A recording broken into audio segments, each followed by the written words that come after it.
Lemon leaf creation தயாரிப்பில் நீலம் productions Pa Ranjith வழங்கும் அசோக் செல்வன் சாந்தனு நடிக்கும் ப்ளூ ஸ்டார் வெற்றி நடை போடுகிறது. Vels film international doctor Ishari Ganesh தயாரிப்பில் ஆர்ஜே பாலாஜி நடிக்கும் சிங்கப்பூர் சலூன் வெற்றி நடை போடுகிறது. நினைவில் நிற்கும் திருமணப்பட்டு விவாஹா தி சென்னை சில்க்ஸ்.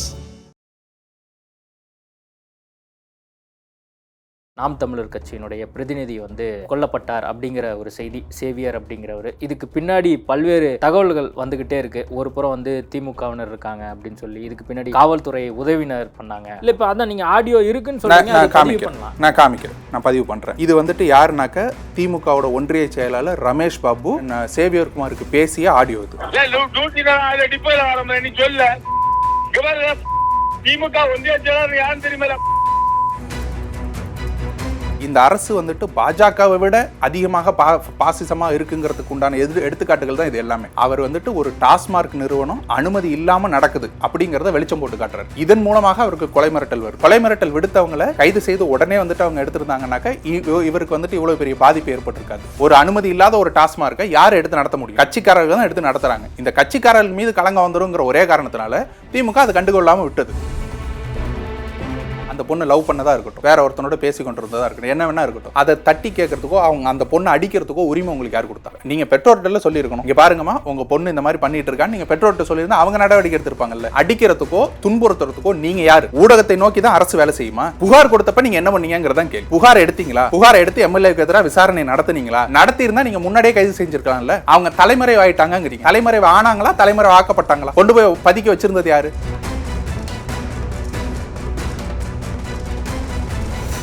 ஐபிசி தமிழ் நேயர்களுக்கு வணக்கம். இன்றைய நேர்காணலில் நம்மோடு இணைந்திருப்பவர் நாம் தமிழர் கட்சியை சேர்ந்த மருத்துவர் கார்த்திகேயன் அவர்கள். வணக்கம். வணக்கம்.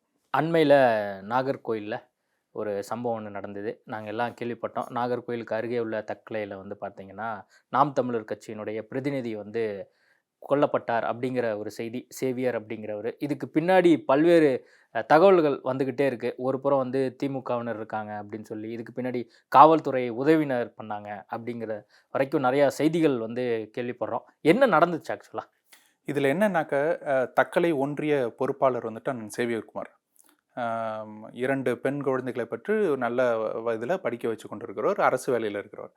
அவரோட மனைவி பார்த்தீங்கன்னாக்க பள்ளியில், அந்த சர்ச்சு இதில் உள்ள பள்ளியில் அவங்க வேலை பார்த்துட்டு இருக்காங்க.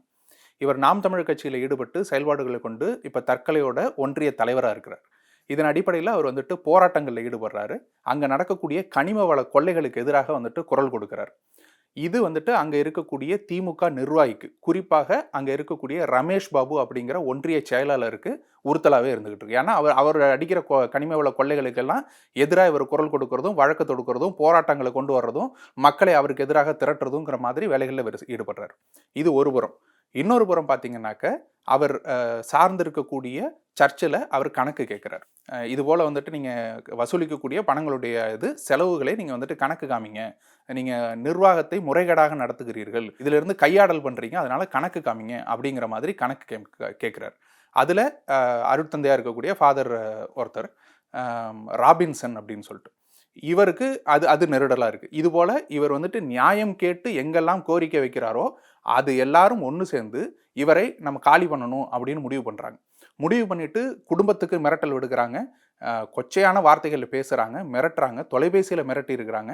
அதனுடைய ஆடியோ பதிவுகள் நம்மள்ட்ட இருக்குது. அதையும் தாண்டி பார்த்தீங்கன்னா அந்த அவருடைய மனைவியை வேலையிலிருந்து இடைநீக்கம் பண்ணுறாங்க, இவருடைய வேலையை அலக்கழிக்கிறாங்க. இது போல் பல பிரச்சனைகள் வருது. மனைவி என்ன சொல்கிறாங்க, நீங்கள் போய் சமாதானமாக பேசிட்டு வந்துடுங்க, நம்ம இதில் ரொம்ப இவ்வளவு தூரம் இன்வால்வ் ஆக வேண்டாம், சமாதானமாக பேசிட்டு வாங்கன்னு. அதுக்கு சமாதானம் பேசுறதுக்காக கூட்டிகிட்டு போகிறேன்னு சொல்லி இவர் அழைக்கிறாங்க. அதுவும் சர்ச்சுக்குள்ளே இவர் தனி ஆளாக போகிறார்.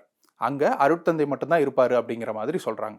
ஆனால் உள்ளே போய் பார்த்தாக்க அந்த ரமேஷ் பாபு, அருட்தந்தை, அது கூட சேர்ந்து கூட்டாளிகள் 13 பேர் சேர்ந்து அவரை அங்கே கதற அடித்தே கொண்டு இருக்கிறாங்க. அடித்து கொண்டுறதுனாக்கா அயன் பாக்ஸ் கையில் கிடைச்ச எல்லா பொருட்களையும் அதை அடித்து கொண்டதில் நீங்கள் நம்ப கூட மாட்டீங்க, மாதா சிலையை வச்சு கொண்டு அவர் அடிச்சிருக்காங்க. அடித்து சம்பவ இடத்துல உயிரிழந்திருக்கிறார். இதுதான் சம்பவம். இதில் உடனடியாக காவல்துறை நடவடிக்கை எடுக்குமான்னு கேட்டால் அந்த நடவடிக்கை எதுவுமே எடுக்கப்படலை. காவல்துறை என்ன நடவடிக்கை எடுத்திருக்காங்க அப்படின்னாக்க நாங்கள் உடலை கேட்டு எங்களுக்கு தேவையான இடத்துல அடக்கம் செய்து கொள்கிறோம், புலிக்கொடியை போற்றி நாங்கள் அடக்கம் செய்வோம் அப்படின்னு கேட்டாக்க அதற்கு அனுமதிக்காமல் அவங்களே கொண்டு வந்து அடக்கம் செஞ்சுட்டு போகிறது மட்டும்தான் அவங்களோட நடவடிக்கையாக இருந்திருக்கு. இப்போ அந்த அருட்தந்தை வந்துட்டு வேற ஒரு இடத்துல போயிட்டு நீதிமன்றத்தில் சரணடைஞ்சிட்டார்.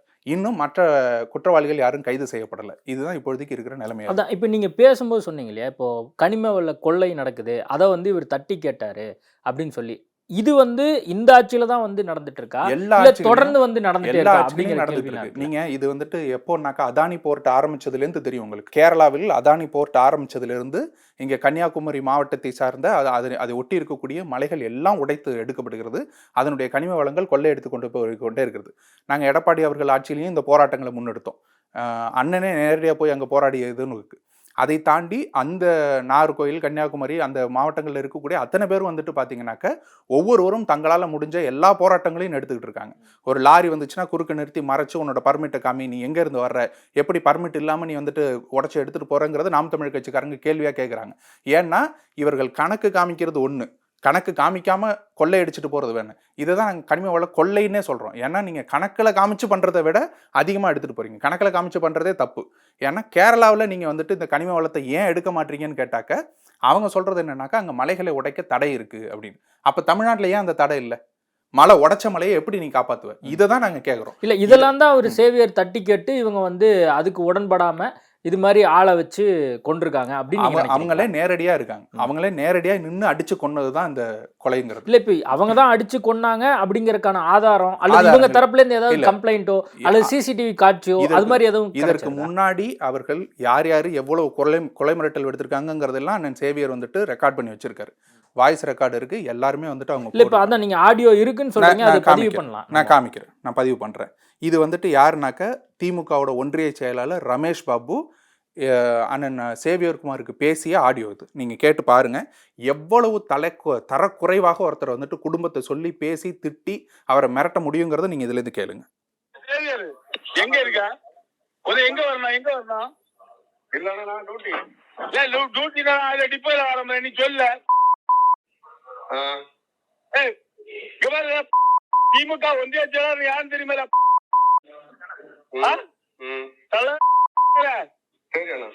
நீ ரெக்கார்ட் பண்ணல.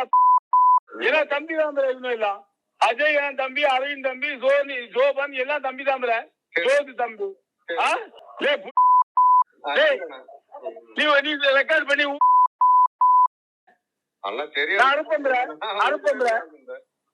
நீ கூப்பிடல. மத்திய செலவனையும் கூப்பிடல. ஒரே ஆளு வேற. நீ வார ஒரு அம்மைய வேலை. நான் வார ரமேஷ் ஒன்றிய திமுக ஒன்றிய ரமேஷ் பாபு பேசுற வார கூப்பிடல.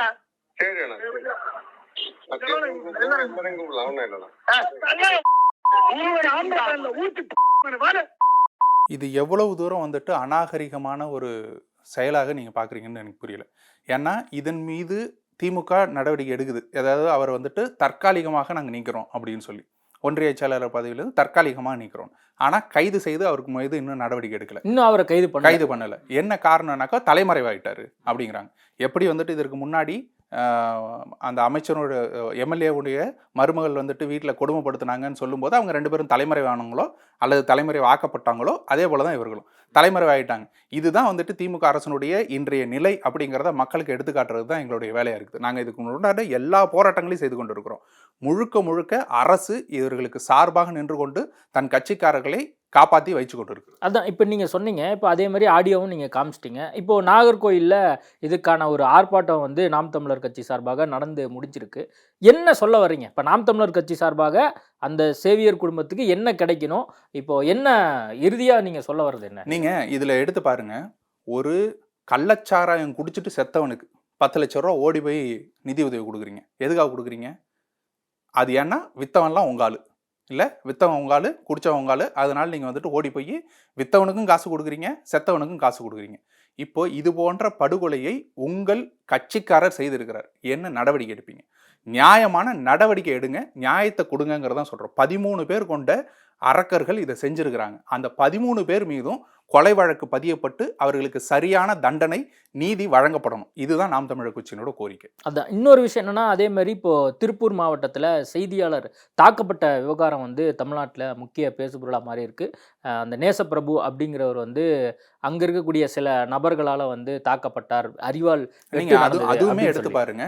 அதுவுமே அரசுக்கு எதிராக குரல் கொடுத்தது தான். இந்த அரசு வந்துட்டு பாஜகவை விட அதிகமாக பாசிசமா இருக்குங்கிறதுக்கு உண்டான எடுத்துக்காட்டுகள் தான் இது எல்லாமே. ஏன்னா அவர் வந்துட்டு ஒரு டாஸ்மார்க் நிறுவனம் அனுமதி இல்லாம நடக்குது அப்படிங்கிறத வெளிச்சம் போட்டு காட்டுறாரு. இதன் மூலமாக அவருக்கு கொலை மிரட்டல் வருது.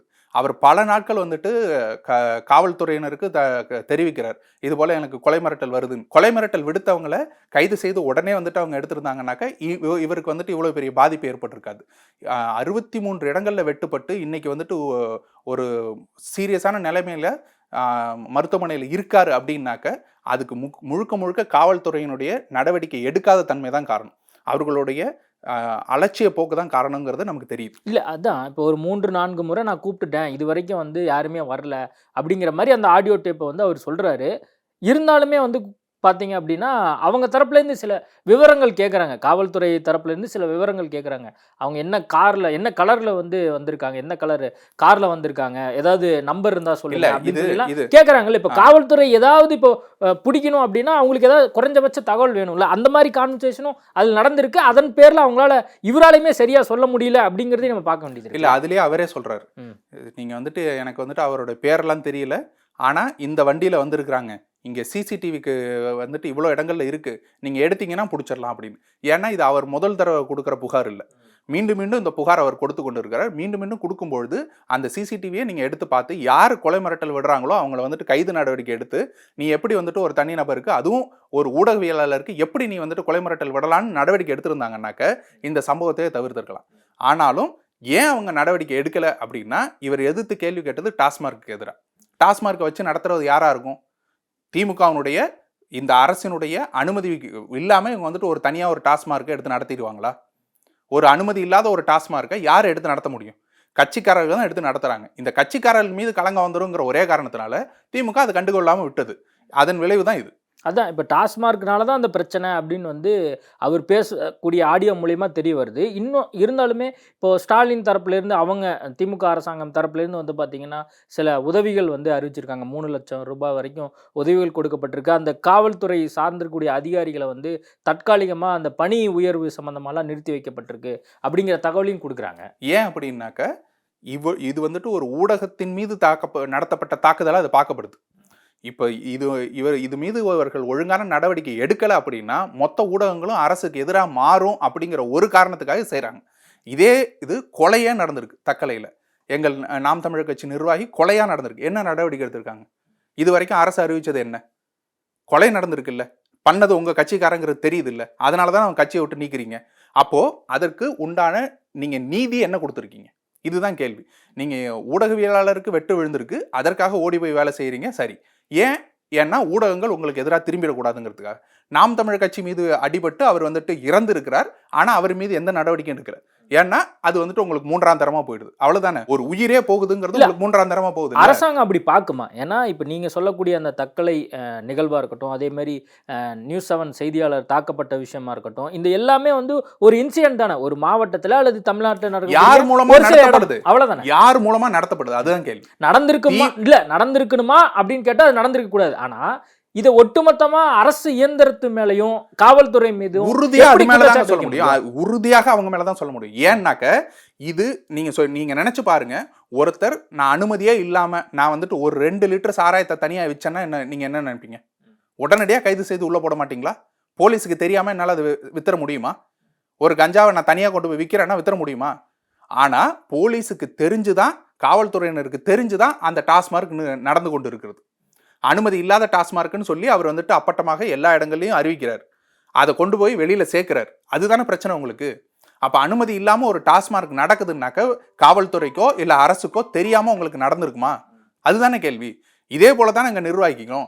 நீங்க கனிம வளத்தோரத்தை கொள்ளையடிச்சு விற்கிறான்னாக்க அது காவல்துறைக்கோ அல்லது அரசுக்கோ தெரியாம அவன் கனிம வளத்தை கொள்ளையடிச்சு விற்க முடியுமா? அப்ப அது இதெல்லாம் நடக்கிறதுனால தானே எதிர்த்து கேள்வி கேட்கறதுக்கு ஒரு ஆள் வர வேண்டியதா இருக்கு. நீங்க அரசு இந்த கட்டமைப்பு சரியா இருந்துருந்துச்சுன்னா இது எதுவுமே நடக்காதுல்ல. அப்போ நீங்கள் அரசின் மீது தான் இந்த குற்றச்சாட்டை வைக்கணும், வேற யார் மீது வைக்கணும்? ஓகே. இதை கடந்து வந்து பார்த்தீங்கன்னா, இந்த சம்பவம் என்ன நடந்திருக்கு அப்படிங்கிறத நம்ம பொறுத்திருந்து பார்க்கலாம். அந்த குற்றவாளிகள் தொடர்புடைய 2 பேரை கைது பண்ணிட்டாங்க அப்படின்னும் செய்தி வந்துட்டுருக்கு. இன்னொரு விவகாரம் வந்து திமுக எம்எல்ஏ மகன் வீட்டில் நடந்த விஷயம். அந்த 18 வயசு குழந்தை அடித்து துன்புறுத்த விஷயங்கள் பார்த்தோம். கடைசியாக அந்த வீட்டில் யார் கொடுமைப்படுத்தினாங்களோ அந்த 2 பேரையும், புருஷன் பொண்டாட்டி 2 பேர்த்தையும் வந்து கைது பண்ணிட்டாங்க. இந்த இடத்துல நம்ம திமுக எம்எல்ஏ உன்னுடைய வீட்டில் நடந்திருக்கு அப்படின்னு முதல்ல செய்தி வந்துச்சு. அதுக்கப்புறம் வந்து மகன் வீட்டில் அப்படின்னு சொல்லி நம்ம செய்தியை பார்த்தோம். கடைசியாக அந்த எம்எல்ஏ கருணாநிதி அவர்களே சொல்கிறாரு, நானும் அவரும் ரொம்ப நாளாக பேசிக்கிறது இல்லை, நானும் என் பையன்ட்டெல்லாம் பேசிக்கிறது இல்லை, இது அவங்களுடைய விஷயம், தகுந்த நடவடிக்கை அரசாங்கம் எடுக்கும், காவல்துறை எடுப்பாங்க அப்படின்னு சொல்லிட்டு போயிட்டாங்க. ஆனால் இதை வந்து நம்ம ஏன் திமுக எம்எல்ஏ வீட்டில் நடந்திருக்கு அப்படின்னு சொல்லி இதை வந்து ரொம்ப அரசியல் பார்க்குறீங்க? ஏன் இது வந்துட்டு பேசப்படுது அப்படின்னாக்க, அதுவும் அதே போல தான். இன்னைக்கு நேற்று கொடுத்த புகார் அல்ல. அந்த சிறுமி அவர்கள் 17 வயசு சிறுமி. அவங்க வந்துட்டு எல்லா இடங்கள்லையும் காவல்துறையில் கொடுத்து பார்க்குறாங்க, அந்த நடவடிக்கை எதுவும் எடுக்கலை.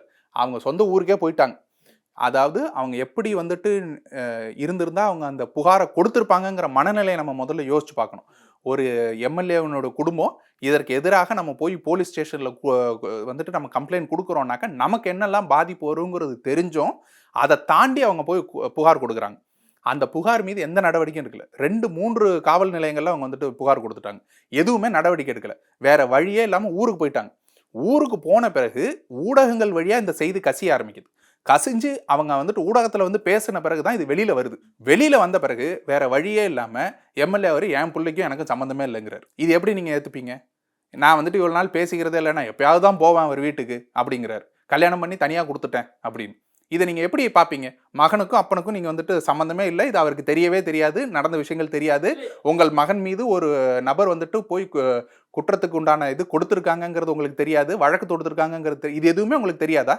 இவ்வளவு நாள் நீங்க வந்துட்டு கண்மூடி கொண்டு இருந்தீங்களா? உங்கள் மகன் மீது ஒருவர் வழக்கு தொடுத்திருக்காரு, என்ன பிரச்சனைப்பா போய் கேட்டிருக்க மாட்டீங்களா நீங்க?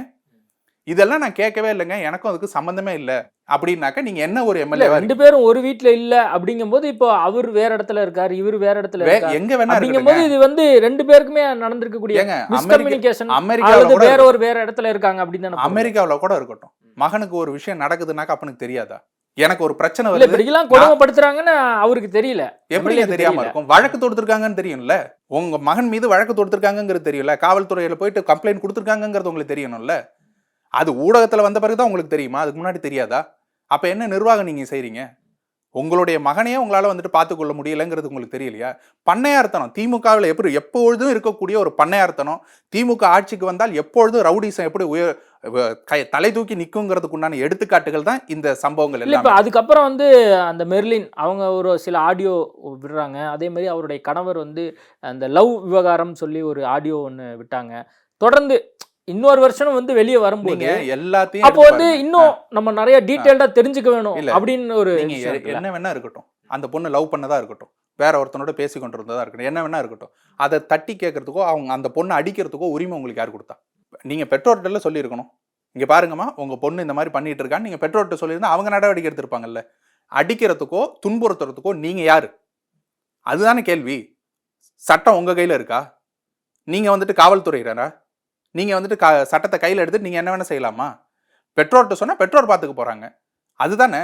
நீங்க இது எல்லாத்தையும் எடுத்து பாருங்களேன். நம்ம முத்துக்குமார் அவர்கள் தீக்குளிச்சாக்க அவர் காதல் தோல்வியில வந்துட்டு செத்து போயிட்டாரும்பாங்க. செங்கொடி அவர்கள் தீக்குளிச்சாக்க அது காதல் தோல்வி அப்படிம்பாங்க. நீங்க எதை கொண்டு வந்து எங்க நிறுத்தினாலும் ஒரு பெண்ணையோ ஒரு ஆணையோ களங்கப்படுத்தணும்னாக்க இன்னொரு பெண்ணோடையோ ஆணோடையோ தொடர்பு படுத்தி விட்டுறது. நீங்க அதாவது வந்துட்டு காதலில் விழுந்துட்டாங்க, அதை கண்டிச்சோம் அப்படின்னாக்கா முடிஞ்சு போச்சு, அந்த பொண்ணு கெட்ட பொண்ணு தான்ப்பா அப்படிங்கிறத ஒரு மக்கள் மத்தியில பரப்ப வேண்டியது. காதலே பண்ணியிருந்தாலும் என்ன தப்புங்கிறனா பண்ணிட்டு போகட்டும். நீங்க கேட்கறதுக்கு நீங்க யார்? உங்களுக்கு உண்டான அதிகாரத்தை கொடுத்தது அடிக்கிறதுக்கு துன்புறுத்துறதுக்கு அதிகாரத்தை கொடுத்தது யாருனாக்க நான் எம்எல்ஏ மகன்கிற ஒரு பெருமிதம். இல்ல அதான் நீங்க அப்படி சொல்றீங்க. ஆனா வந்து இப்போ கனிமொழி வந்து அந்த குழந்தைக்கு ஆதரவா ட்வீட் போடுறாங்க. அதே மாதிரி திமுக தரப்புல இருந்து வந்து பாத்தீங்கன்னா இதை வந்து என்கரேஜ் பண்ணல. தவறா இருக்கும் பட்சத்துல யாரா இருந்தாலும் நடவடிக்கை எடுக்கணும் தானே சொல்றாங்க. இந்த இடத்துல நீங்க சொல்லக்கூடிய விஷயம் எதுவுமே எடுபடல. இல்லைங்க, எல்லாமே ஊடகத்துல வந்த பிறகு மக்கள் பார்வைக்கு போன பிறகுதான் இவங்க நடவடிக்கை எடுக்க ஆரம்பிப்பாங்க. ஊடகத்தை நோக்கி தான் அரசு வேலை செய்யுமா? புகார் கொடுத்தப்ப நீங்க என்ன பண்ணீங்கிறதான் கேள்வி. புகார் எடுத்தீங்களா? புகாரை எடுத்து எம்எல்ஏக்கு எதிராக விசாரணை நடத்துனீங்களா? நடத்தியிருந்தா நீங்க முன்னாடியே கைது செஞ்சிருக்கலாம்ல. அவங்க தலைமறைவு ஆயிட்டாங்கங்கிறீங்க. தலைமறைவு ஆனாங்களா, தலைமறைவு ஆக்கப்பட்டாங்களா? கொண்டு போய் பதுக்கி வச்சிருந்தது யாரு? பதுக்கி வச்சிருந்தது நம்ம வந்துட்டு காப்பாத்திடலாம்னு நினைச்சிங்க. ஊடகத்தில் இது வந்துட்டு பெருசானோடனே அந்த எம்எல்ஏட்ட ஃபோன் பண்ணி சொல்லிட்டாங்கப்பா, உனக்கும் இதுக்கு சம்மந்தம் இல்லைன்னு சொல்லியிருப்பா, நாங்கள் அவரை பிடிச்சி உள்ள போட போகிறோம் சொல்லிட்டாங்க. அவர் வந்துட்டு அவரோட பதவியை காப்பாற்றிக்கிறதுக்கு சொல்றாரு, அவ்வளோதான். இது நேரடியா வெளிப்படையா எல்லாருக்கும் தெரியுறது. இல்ல இந்த சம்பவம் கூட வந்து அரசியலாக்கப்பட்டிருக்குல்ல, இதை எப்படி புரிஞ்சுக்கிறது? திட்டமிட்டு கட்சிகளும் வந்து இதை அரசியல்படுத்துறீங்க. இப்ப என்ன திட்டமிட்டு வந்துட்டு அந்த பொண்ணை நாங்க தான் கொடுமைப்படுத்த சொன்னோம்னு சொல்றீங்களா? யார் கொடுமைப்படுத்தினது? கொடுமைப்படுத்தினா எல்லாரும் தட்டி கேட்க தான் செய்வாங்க. அது என்ன அரசியலாக்குறது? இது வந்துட்டு எம்எல்ஏ குடும்பமா இல்லாம வேற ஒரு தனிநபர் குடும்பமாக இருந்திருந்தாலும் இதே கேள்வி தானே கேட்போம். எல்லா ஊடகங்களும் அதே கேள்வி தான் கேட்கும், எதிர்கட்சிகளும் அதே கேள்வி தான் கேட்போம். ஏன்னா நீங்க நடவடிக்கை எடுத்திருந்தீங்கன்னா உங்கள் மீது எந்த விமர்சனமும் வரப்போறதே இல்லை. நீங்க நடவடிக்கை எடுக்காம, புகாரை எடுத்துக்கொள்ளாம நீங்க வந்துட்டு தட்டி கழிக்கும் போது தான் காவல்துறை மீதும் அந்த காவல்துறையினுடைய அமைச்சர் மீதும் நமக்கு வந்துட்டு கேள்விகள் எழுது. அந்த கேள்விகளை எழுறதுக்கு காரணம் நீங்க நடவடிக்கை சரியாக எடுக்கிறதே இல்லைங்கிறது தான். திமுக நாங்கள் மீண்டும் மீண்டும் சொல்றோம், திமுக ஒரு பண்ணையார் கட்சி. அந்த பண்ணையார் ஆட்சியை தொடர்ந்து நடத்தி கொண்டே வருது. அதனுடைய எதிரொலி தான் இது. நான் பண்ணையாரு, நீ என்கிட்ட வந்திருக்கிற அடிமை, நான் உன்னை அடிப்பேன், கொல்லுவேன், என்ன வேணா பண்ணுவேன், உன்னை கேட்கறது யாரால முடியுங்கிற ஒரு நம்பிக்கை தான் அவங்களை இந்த வேலையை செய்ய வச்சிருக்குது. ஓகே, பொறுத்திருந்து பார்க்கலாம் என்ன நடக்குது அப்படின்னு சொல்லி பல்வேறு விஷயங்கள் குறித்து பேசியிருக்கோம். நேர்காணல் கொடுத்ததுக்கு மிக்க நன்றி. மிக்க நன்றி. லெமன் லீஃப் கிரியேஷன் தயாரிப்பில் நீலம் புரொடக்ஷன்ஸ் பா ரஞ்சித் வழங்கும் அசோக் செல்வன் சாந்தனு நடிக்கும் ப்ளூ ஸ்டார் வெற்றி நடை போடுகிறது. Vels film international doctor Ishari Ganesh தயாரிப்பில் ஆர்ஜே பாலாஜி நடிக்கும் சிங்கப்பூர் சலூன் வெற்றி நடை போடுகிறது. நினைவில் நிற்கும் திருமணப்பட்டு விவாகா தி சென்னை சில்க்ஸ்.